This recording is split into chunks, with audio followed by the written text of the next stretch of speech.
कोरोनाच्या घटनाक्रमानंतर सगळ्या जगाच्या वाकड्या नजरा चीनकडे वळाल्या आणि चीननेही भारतासह इतर काही देशांच्या सीमेलगत सैन्य तैनात करून वेगळाच इशारा दिला। चीनच्या या भूमिकेचं विश्लेषण आणि भारतीय जनतेने त्याविरुद्ध घ्यायची भूमिका रेंचोने अर्थातच सोनम वांगचुक यांनी स्पष्ट केली है। नमस्कार, सलाम और जूले। मैं हूं सोनम वांगचुक लद्दाख से। चीन और भारत के बीच अभी जो टकराव और तनाव की स्थिति बनी है, इसके बारे में आपकी क्या जिम्मेदारी है? आज कोरोना के प्रकोप के बाद चीन में फैक्ट्रियां बंद हैं, एक्सपोर्ट्स बंद हैं और बेरोजगारी 20% तक बढ़ चुकी है। लोग बहुत नाराज़ हैं, क्रांति हो सकती है, तख्ता पलट हो सकता है। इसीलिए चीन पड़ोसियों से दुश्मनी करके अपनी जनता को अपने साथ जोड़ने में लगा हुआ है। मैं तो कहता हूं कि इस बार भारत की बुलेट पावर से भी ज़्यादा वॉलेट पावर काम आएगी। जो नागरिक पैसा खर्चते हैं चीन के सामान को खरीदने में, ज़रा सोचिए, हम आप भारतीय उद्योग को मारकर चीन से मूर्तियों से कपड़ों तक हर साल 5 लाख करोड़ के सामान खरीदते हैं और फिर यह पैसा आगे जाकर हमारे सीमा पर हथियार और बंदूक बनकर हमारे सैनिकों के मौत का कारण बन सकती हैं।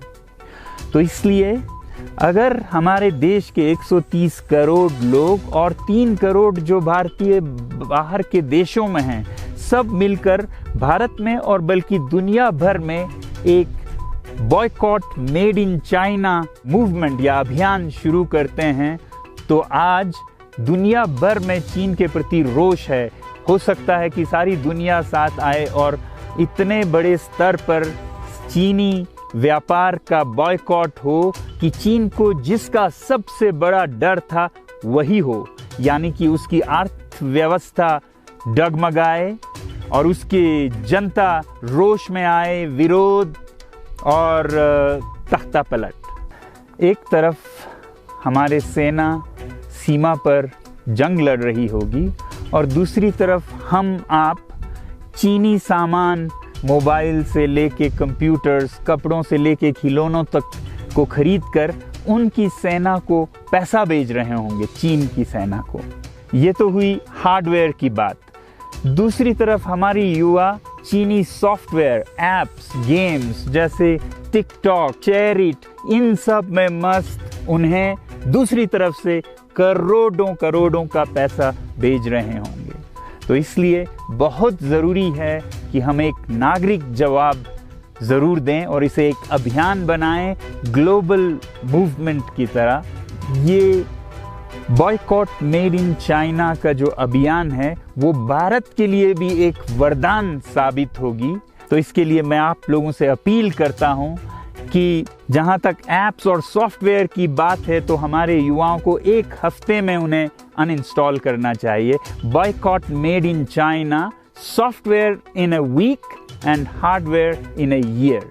क्योंकि साजो सामान के लिए वक्त लगेगा हमारे अपने देश से और बाहर से विकल्प निकलने तक, तो उसे हम 1 साल के अंदर कर सकते हैं। चीनी सामान का बहिष्कार करें जब तक चीन में परिवर्तन ना हो।